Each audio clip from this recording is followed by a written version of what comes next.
Mummy जी, खाने में क्या बनाऊं? तुम खाना छोड़ो, पहले ये बताओ कि ये तुमने क्या पहन रखा है। वो तुम्हें पता भी है कि तुम कहां पर हो? ये तुम्हारा मायका नहीं ससुराल है, और यहाँ तुम्हें हमारे मुताबिक चलना पड़ेगा। क्यों मम्मी? हाँ बेटा, हमारे ही हिसाब से चलना पड़ेगा। मम्मी ने साड़ी पहनी है तो तुम्हें भी साड़ी पहननी पड़ेगी। जाओ जाके चेंज करके आओ। रुको बहू, बैठो यहाँ पर।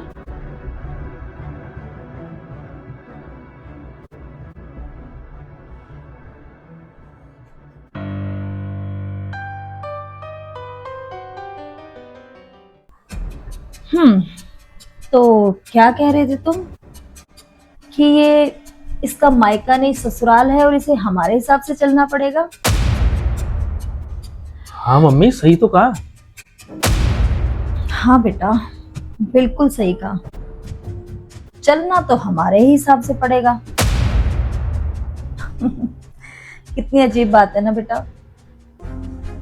जब बेटी मायके में होती है तो उसके माँ बाप कहते हैं कि बेटा तुम यहाँ हमारे हिसाब से चलो, जो भी ख्वाहिशें होंगी, जो भी तुम्हारी मनमानी करनी है, अपने ससुराल में जाके करना।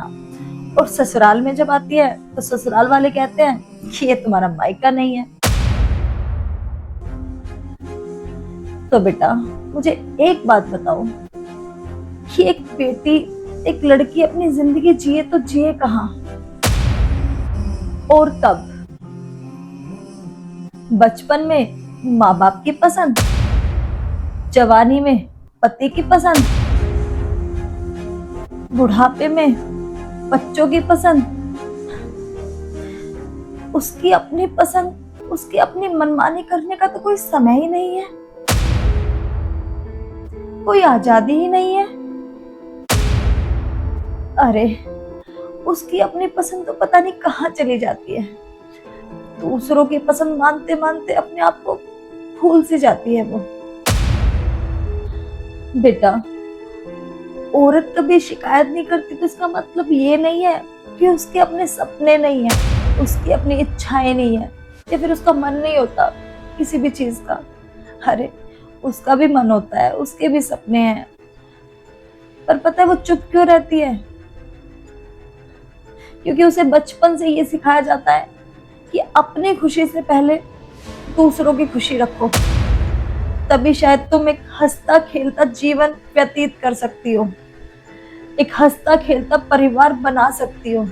लेकिन इस हंसते खेलते परिवार के चक्कर में ना वो अपने आप को बहुत पीछे छोड़ देती है।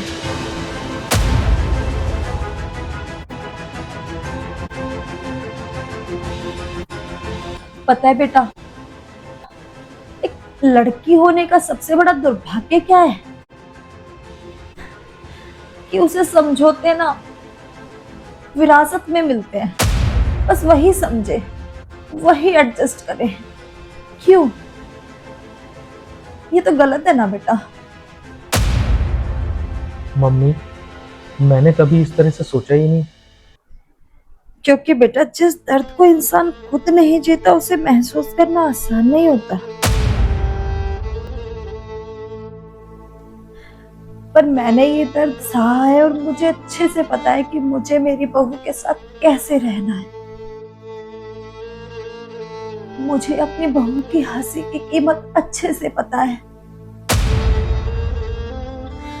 अरे जिस घर में बहू बेटी अच्छे से हंस ना सके, खेल ना सके, मुस्कुरा ना सके, जी ना सके, वो घर घर नहीं, वो तो बस चार दीवारें हैं।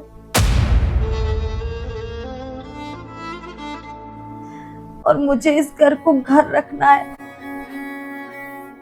हंसता खेलता, खुशहाली भरा, जिसमें मैं अपनी बहू के साथ, अपने बेटे के साथ हंसी खुशी रहूं। और अपने घर को घर नहीं स्वर्ग बनाऊं, क्योंकि ये घर सिर्फ मेरा नहीं, मेरी बहू का भी है। सुना तुमने? ये घर मेरा नहीं, हमारा है। हम सबका है। हाँ मम्मी, हम सबका है। Thank you mummy ji.